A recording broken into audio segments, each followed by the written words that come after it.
And now for something completely different. Hi folks, Guillotine here, and today I'm doing a guide. This is a personal issue that I struggled with in the past when I was trying to adapt from console to PC gaming. Anyone who's done this knows that there's an inherent problem with trying to switch from an interface that is basically from a controller to a keyboard and mouse. Just one quick note, these are tips I found from personal experience. That being said, I don't think this is going to work for everyone, but I'm sure it can help a few people out there.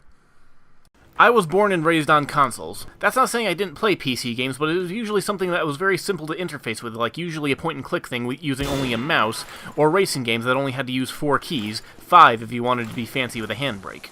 But today I'm going to share with you a few tips, mostly for people that want to get into multiplayer first-person shooters on PC, because let's face it, a keyboard and mouse interface is much more accurate and precise as opposed to trying to use a controller. That's not saying you can't do it with a controller, you're just going to have an easier time if you can acclimate yourself to aim with a mouse. But that leads me to the first point. For me, the mouse was never the problem, it was the keyboard.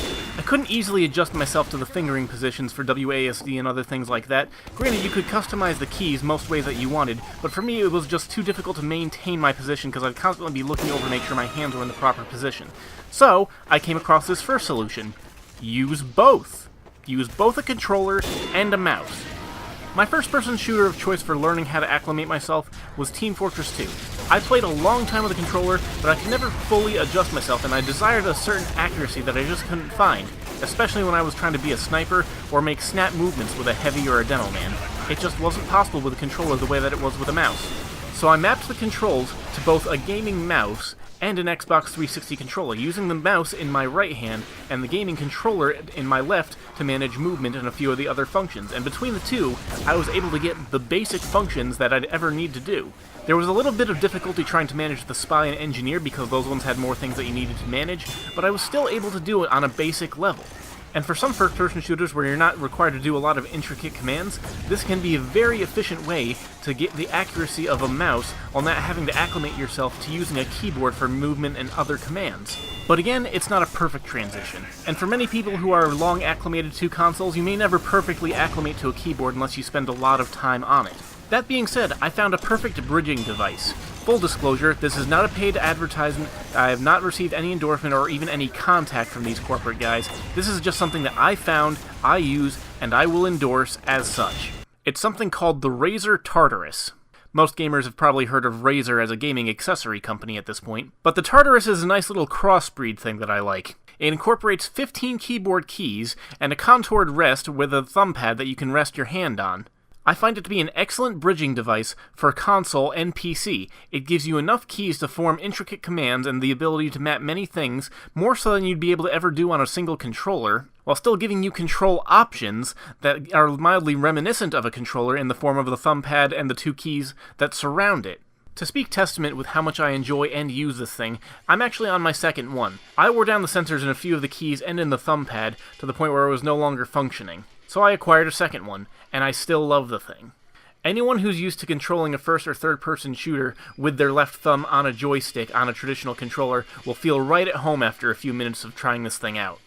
Mapping the controls the way I want, I've been able to play many first-person shooters better than I would have been able to do so with a controller. Team Fortress 2, Doom, 7 Days to Die, even something like Minecraft. But there is one last recommendation I'd give.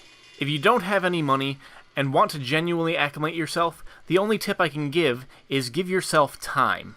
I will fully admit that I am somewhat of an impatient person, and wanted to get to playing first-person shooters on PC right away. If I was a more slow and calculating individual, I would have simply slowed down and found a game that I could play slowly, like Minecraft, and just spent a lot of time on a keyboard.